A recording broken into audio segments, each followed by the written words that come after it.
शान्तस्य ज्ञानञ्जनशलाकया चक्षुरुन्मिलितं तस्मै श्रीगुरुवे नमः।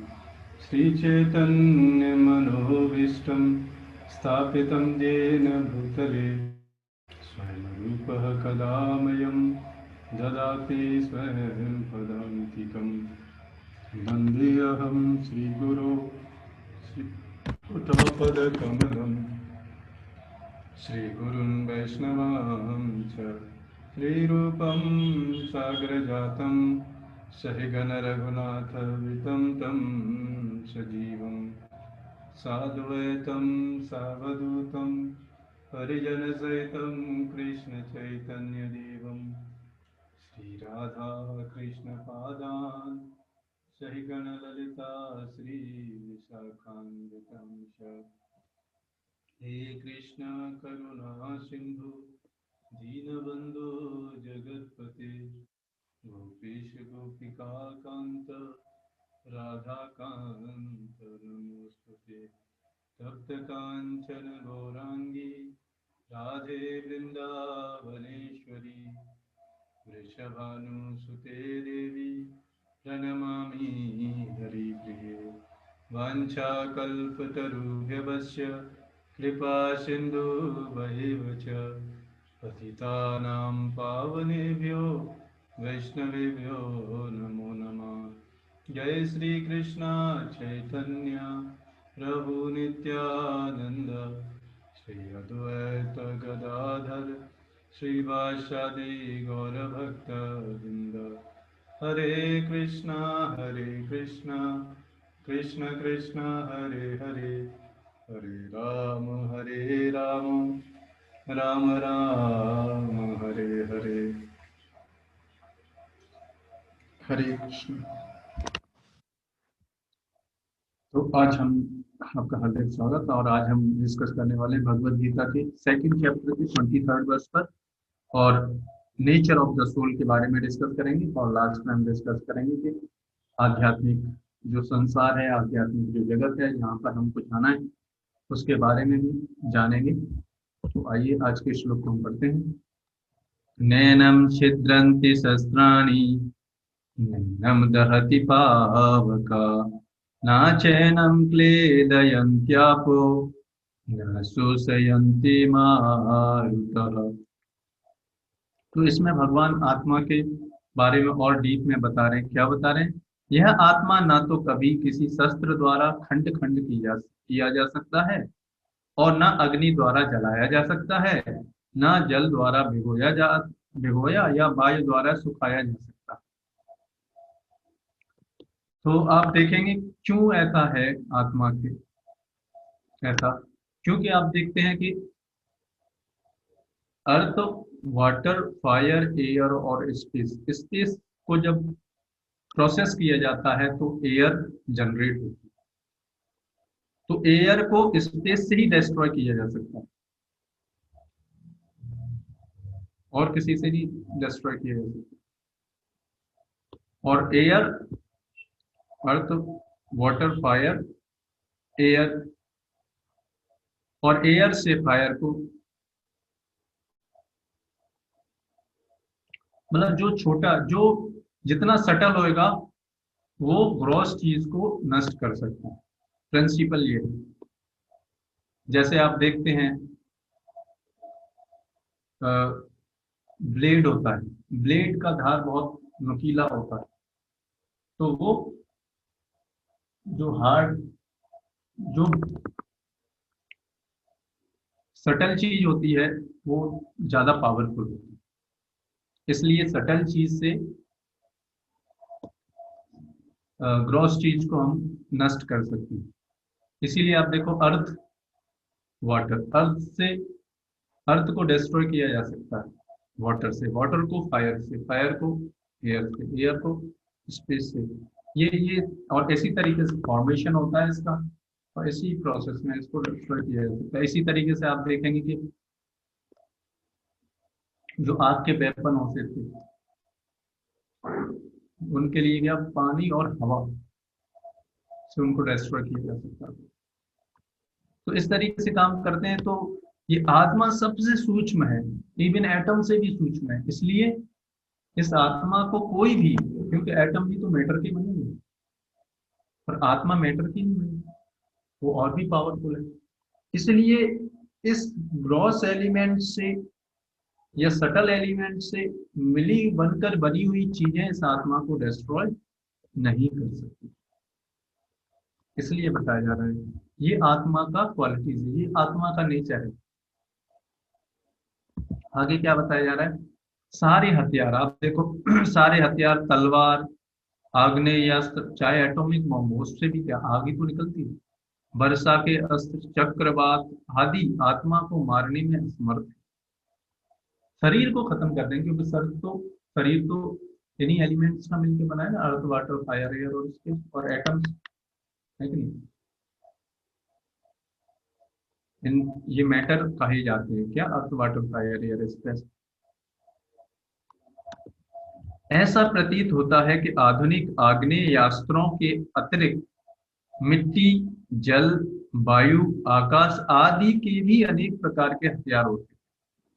तो पहले के समय में इन सबके, जैसे अभी केवल आग के बने हुए अधिक हथियार बनते हैं, जैसे एटॉमिक बम, लेकिन पहले मिट्टी, जल, वायु, आकाश आदि के भी अनेक प्रकार के हथियार होते थे। यहाँ तक कि आधुनिक युग के नाभिकीय हथियारों की गणना भी आग्नेयास्त्रों में ही की जाती है। किंतु पूर्व काल में विभिन्न पार्थिव तत्वों से बने हुए हथियार होते थे। तो अभी वो प्रोसेस या जो साइंस है वो अभी हमको पता नहीं है। पहले के युगों के लिए वो थी और अभी के लिए वो शायद अवेलेबल नहीं, या हमको पता नहीं। आधुनिक विज्ञान को चक्रवात हथियारों का भी पता नहीं। मतलब ये पानी से जो चक्रवात हवा के द्वारा बनाए गए हथियार, जो भी हो, आत्मा का न तो कोई कभी खंड खंड किया जा सकता है, ना किन्हीं वैज्ञानिक हथियारों से उसका संहार किया जा सकता है। तो इस आत्मा इतना पावरफुल है, इतना सटल है कि इसका किसी के द्वारा ये नष्ट नहीं हो सकता, है ना। ये शरीर बदलता है, ये शरीर नष्ट हो सकता है ना, आत्मा को कोई नहीं मार सकता। और ये आत्मा ही भगवान का अंश है, वो आत्मा हम है, चाहे उनकी संख्या कितनी ही क्यों ना हो। मायावादी इसकी व्याख्या नहीं कर सकते कि जीव किस प्रकार अपने अज्ञान के कारण उत्पन्न हुआ। अब प्रश्न ये आता है कि हम भगवान के अंश हैं, तो हम यहाँ पर कैसे हैं, और तत्पश्चात माया की शक्ति से आवृत हो गया।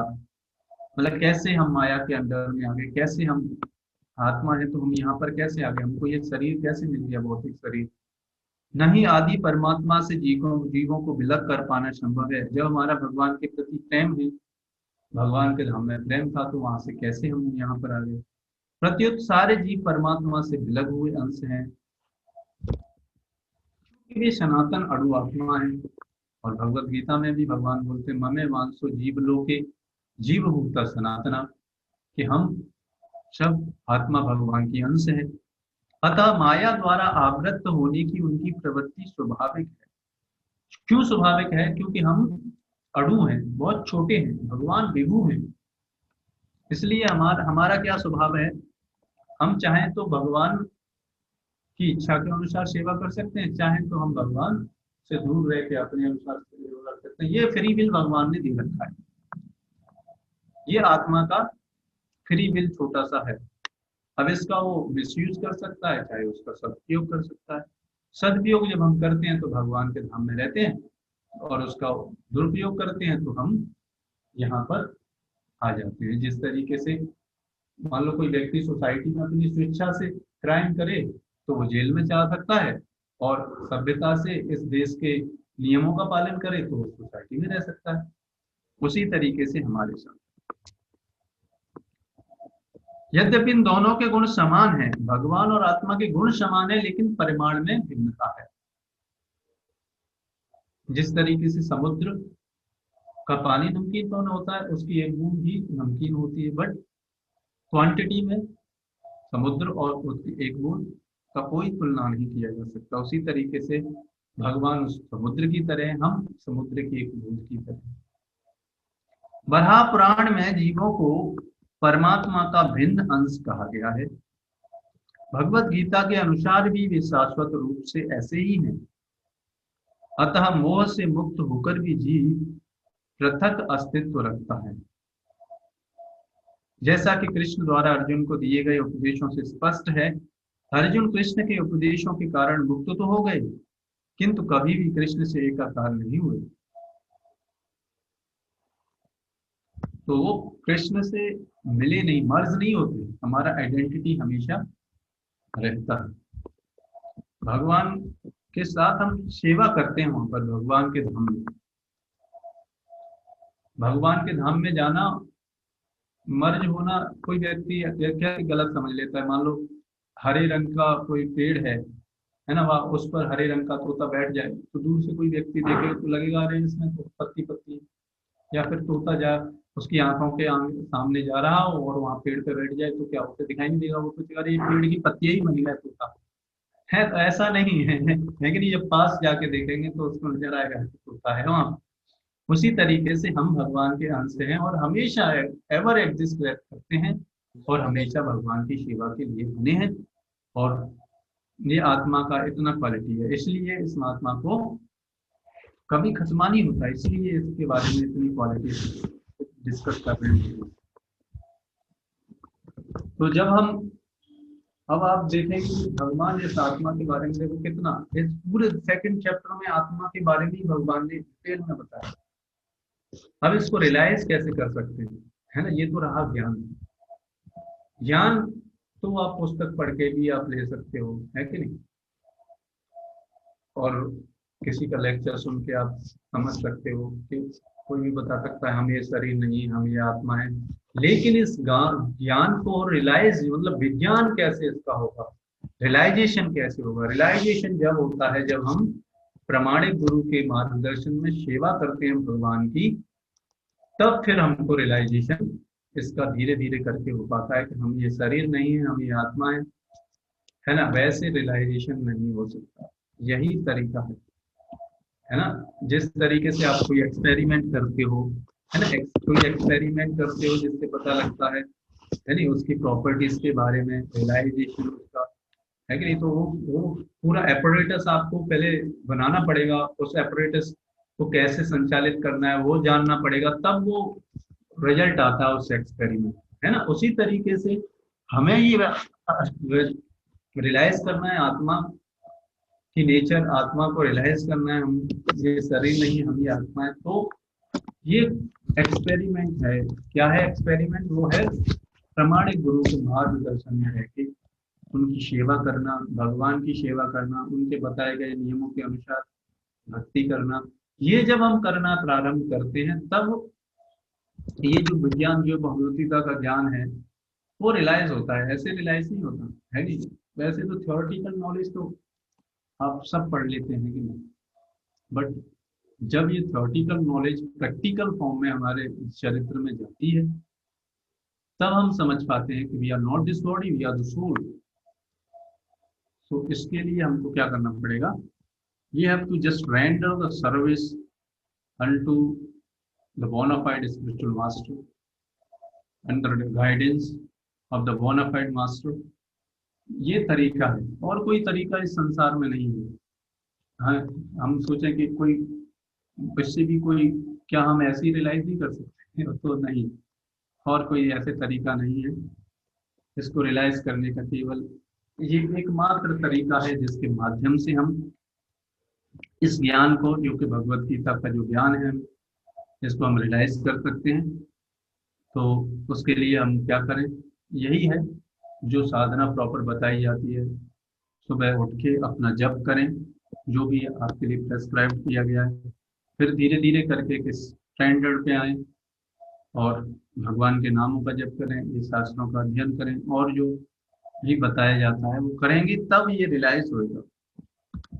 और आज के इस सीरीज में भगवान के धाम का वर्णन के बारे में, ये श्रीमद् भागवतम के तीसरे स्कंद के 15वें अध्याय का 17वां श्लोक इसमें बताया जा रहा है। और भी मतलब जहां हम अगर हम ये भक्ति करेंगे भगवान की, अगर हम भगवान के साथ अपना रिलेशन डेवलप कर सकते हैं, प्रेम अपना उत्पन्न कर सकते हैं, तो हम भगवान के धाम में जाएंगे। वो धाम कैसा है उसके बारे में ये बताया जा रहा है 17वें श्लोक में। क्या बताया जा रहा है?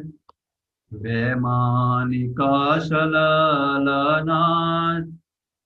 चरितानि शश्वद गायन्ति यत सल्मल क्षपणानि भर्तृ अन्तर्जले अनुविकं मधुवाजवीनां गन्धेन खण्डितधियो अप्यनिलं क्षिपन्। क्या बताया जा रहा है उस वैकुंठ लोक के बारे में, उस भगवान का धाम के बारे में? वैकुंठ लोगों के निवासी अपने विमानों में अपनी पत्नियों तथा प्रेयसियों, यहाँ पर भी जैसा यहाँ पर हम लाइव देख रहे हैं वैसा लाइव वहां पर भी है, क्योंकि जहाँ प्रेम होगा वहां पर ये सारी चीजें होंगी। उड़ाने भरते हैं और भगवान के चरित्र तथा उनके कार्यों का शाश्वत गुणगान करते हैं। और धीरे धीरे करके जब हमारा प्रेम भगवान के प्रति डेवलप हो जाएगा तो स्वतः ही हम भगवान की गुणगान, भगवान की लीलाओं के प्रति आकर्षित होएगा। क्यों होएगा? जिस तरीके से मैंने कई बार आपको एग्जांपल दिया है ना, जब प्रारंभ में कोई बचपन से कोई बच्चा, यानी जिसका मान लो अभी कोई बच्चा है जिसको क्रिकेट में बहुत अच्छा लगता है खेलना, क्या वो बचपन से ही उसको क्रिकेट अच्छा लगता था? ऐसा तो नहीं था, है कि नहीं? हो सकता है उसके प्रारंभिक एज में कुछ और अच्छा लगता हो, लेकिन जब उसने क्रिकेट खेलना प्रारंभ किया तो पहले दिन उसे थोड़ा बहुत जानना चाहा उसके बारे में, फिर अच्छा लगा, है कि नहीं? फिर धीरे धीरे करके खेलने लगा, फिर उसको इतना इंटरेस्ट आने लगा कि अब उसके अलावा उसको क्रिकेट के बारे में सब कुछ अच्छा लगता है। उसी तरीके से भगवान के बारे में अभी मन नहीं लगता, इसलिए हमको थोड़ा मन लगाना पड़ेगा। जैसे जैसे हमारा मन उनको जितना श्रवण करेगा भगवान के बारे में, जितना जानेंगे भगवान के पास टाइम उनकी महिमा के बारे में, वैसे वैसे ये मन भगवान में लगने लगेगा, इंटरेस्ट डेवलप होने लगेगा। और फिर यही इस जीवन में ही हम भगवान के प्रति प्रेम उत्पन्न कर लेंगे फिर, और यही भगवान के धाम में जाके करना। कोई अलग कुछ कार्य नहीं करना, यही कार्य जो हम यहाँ डेवलप करने का प्रयास कर रहे हैं भगवान के यहाँ पर धाम में भी यही करना है, वहां पर भी भगवान की सेवा ही करना है। तो यही तो हमको सीखना है, और क्या है? देखो, तो जो समस्त अशुभ गुणों से सदैव विहीन होते हैं और भगवान का जब गुणगान करेंगे तो समय रहेगा ही नहीं कुछ गलत बातों को सोचने का, है कि नहीं? भगवान के यश का गान करते समय वे सुगंधित तथा मधु से भरे हुए पुष्पित माधवी फूलों की उपस्थिति तक का उपहास करते। तो ये बताया जा रहा है वहां पर बस एक ही कार्य है, उनके भक्तों का भगवान की महिमा का गान करना, भगवान की लीलाओं को सुनना, भगवान की सेवा करना। ये आध्यात्मिक जगत का माहौल है। मतलब हर व्यक्ति एक गोल है, इसलिए कोई कन्फ्लिक्शन नहीं है वहां पर। इस संसार में हर व्यक्ति के गोल अपने अलग अलग हैं, है नहीं? सेंटर अलग अलग है, तो फिर क्या कॉन्फ्लिक्शन तो होगा ही, है कि नहीं? मान लो एक तालाब है, एक तालाब में एक पत्थर सेम जगह डालो तो अब देखो वेव्स बहुत बड़ी, एक ही सेंटर पे बड़ा वेव्स जनरेट हो जाता है, कोई कॉलिजन नहीं होता। लेकिन अगर हर व्यक्ति अब एक एक पत्थर अलग अलग जगह डाले तो जितनी वेव्स जनरेट होंगी एक दूसरे को क्या कर रही है, खत्म कर देगी। तो वो इस तरीके से संसार में इस तरीके का मॉडल है, इसलिए हर व्यक्ति एक दूसरे के कार्यों से परेशान है इस संसार में। लेकिन भगवान के धाम में वहां जाने का ये स्पिरिट हमको जब डेवलप हो जाती है तो हम भगवान के धाम में रहने के लिए क्वालिफाइड हो जाते हैं। इसलिए यहाँ पर हमको ये चीजें और ये करने के लिए क्या होता है, इसके लिए प्रामाणिक गुरु के मार्गदर्शन में ही भक्ति करनी होती है, तभी ये चीजें डेवलप होती है। अपने मन से कभी डेवलप नहीं हो सकती। थ्योरी तो हर कोई व्यक्ति बहुत बड़ा भाषण दे सकता है कि नहीं? लेक्चर दे सकता है, 10 बार किसी चीज को पढ़ लेगा, याद हो जाएगा वो चीज। बट जीवन में उतारना सबसे कठिन कार्य है ना, तब हम ये आध्यात्मिक जगत में प्रवेश कर पाएंगे, जिसके बारे में हमने डिस्कस किया। तो आज के सेशन को हम यहीं पर विराम करते हैं। आपका बहुत बहुत धन्यवाद। कल फिर मिलेंगे इतने बजे, 1:15 पर। कल लास्ट इतने बजे, फिर परसों से फिर हम 11 बजे मिलेंगे। तब तक के लिए हरे कृष्ण। और भी जानना चाहते हैं तो हमारा ग्रुप है जर्नी ऑफ सेल्फ डिस्कवरी, उस पर आप ज्वाइन कर सकते हैं और भी इस तरीके के सेशंस में आने के लिए, फिर और पर्सनल गाइडेंस के लिए, उसमें और ज़्यादा आप समझ सकते हैं इन सारी चीज़ों से, है ना। तो इस तरीके से हम इसको, आज के सेशन को हम यहीं पे विराम देते हैं।